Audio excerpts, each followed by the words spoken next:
After the Beast Wars, a pact was forged. The shapeshifters would rule the world every century, a human and a shifter would marry. The first to bear a half-breed child would determine the next ruler. Last time around, I chose to marry the wolf clan's eldest son, notorious for his devotion, and beat everyone to the punch by birthing a white wolf hybrid. Our kid became the next big cheese in the human-shifter alliance, and my husband, Blake, naturally snagged immense power.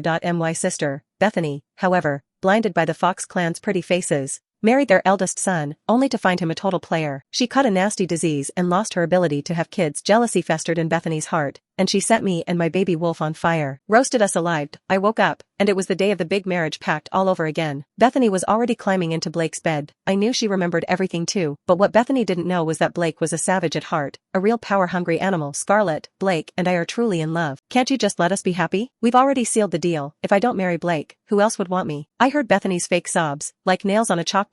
My dad chimed in, always on her side. Scarlett, maybe you could find another fiancé? Bethany just got carried away, made a mistake. Dad always played favorites with Bethany. I was the bastard child he had on the side, while Bethany was the legitimate daughter. I glanced at Bethany kneeling on the floor. Tears streamed down her face, a mask of feigned distress, but her eyes blazed with ambition and excitement. I knew it. She remembered everything too, and she'd made her move first. Last time, I'd chosen Blake. The wolf clan's heir. Snakes were cold-blooded jerks, foxes were horny bastards, and dragons were stuck-up pricks. Wolves were loyal, devoted. The best bet. 6 months after marrying Blake, I popped out a half-wolf, whom we named Talon. Being the first hybrid born, Talon was crowned the next ruler of the alliance. Bethany, lusting after the Fox clan's looks, went after their eldest son, only to find him screwing everything that moved. She ended up catching some disease, becoming barren, and was shunned by the Fox clan. But she blamed me for her misery, jealous of my good fortune, and slipped me a Mickey, then burned Talon and me to a crisp. A surge of hatred boiled inside me. I wanted to rip Bethany's throat out for what she did to Talon.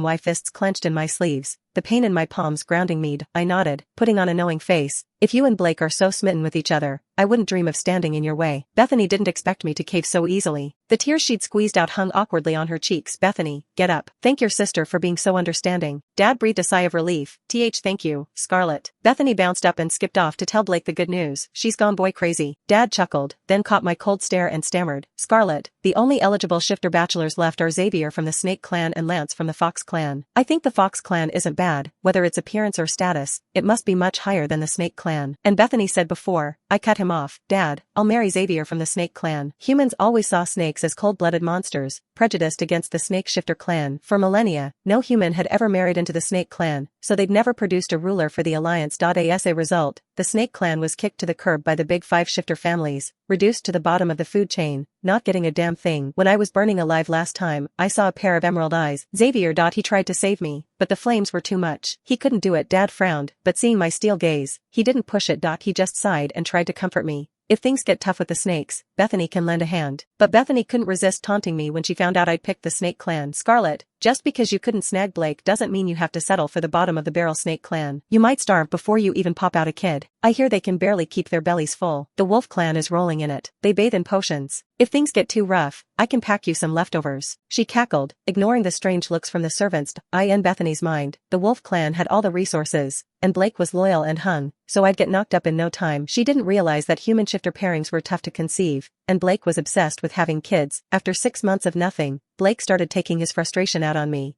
torturing me day and night. It wasn't until I used a secret spell to get pregnant, birthed Talon, and won the wolves the right to rule, that Blake finally laid off. I smiled faintly. Don't worry about me, Bethany. I picked my husband. I won't regret it. What's there to be proud of when you choose a poor devil? Scarlett. Seeing I wasn't biting, Bethany threw a fit and swept the pastries off the table. I'll be the first to get pregnant. My kid will be the next ruler. I ignored her tantrum and started prepping for the wedding in 3 days. Bethany was right about one thing. The Snake clan was broke. I was afraid they couldn't even afford a dress, so I decided to get one myself. But that night, Xavier showed up himself, bearing my wedding gown. It was the first time I really took a good look at him. Pale, almost bloodless skin, slender eyes with a hint of authority, and unfathomable emerald eyes. A beauty mark at the corner of his eye added charm to his cold face. I opened the box. Inside was a floor-length, deep green gown shimmering with snake scales. I'd never seen anything so gorgeous. I was stunned. Miss Scarlett, our clan's artisans hand-stitched this gown. The scales are blessings from our people. Xavier's gaze was deliberately distant, as if he wasn't the one about to marry me. This is the first human snake wedding. If we fall short, please let me know. Thank you. I love it. Just as I was about to put the dress away, Bethany sashayed in with Blake, a smug grin on her face. Scarlett, is that the only dress you have? Blake got me 10 dresses. Blake's eyes were full of love for Bethany. Bethany only knew that wolves were loyal, but didn't realize their loyalty was tied to biology and their obsession with offspring.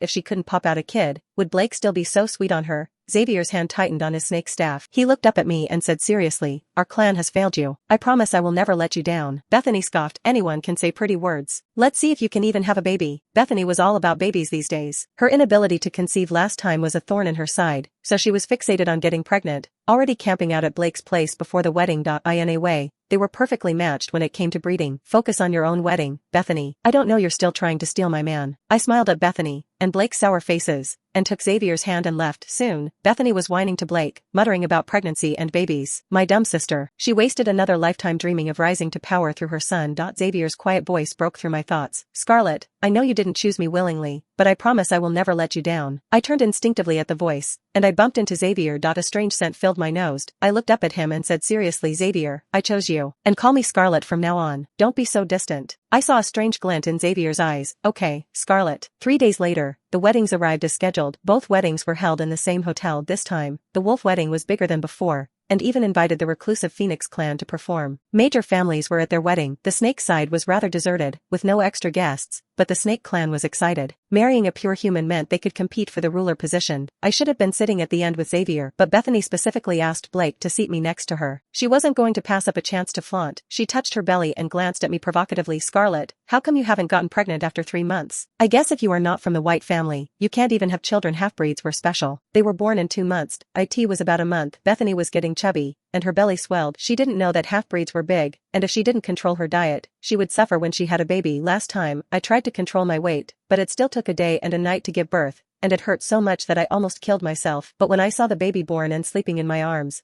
I didn't regret it. I picked up my glass and took a sip and said lightly, the shortest pregnancy in history has been a year. Sister, you only took 3 months. You are a prodigy. Bethany turned to stare at me, her eyes flashing with guilt. Scarlett, what do you mean? I tried to test and she panicked. Bethany still could not hold it. Congratulations, sister, on your childbirth. I toasted her and left with Xavier. A month later, Bethany was in labor. After 3 long days she finally gave birth, but 7 days passed and the wolves had not made the child public. Even my father was turned away when he went to the wolf clan to see Bethany. There must be something wrong with this child. 2 weeks later, my father called me home. Seeing Xavier's worried eyes before going out, I asked him to come home with me. In the living room, Bethany sat on the floor crying with a half-beast red wolf cub in her arms.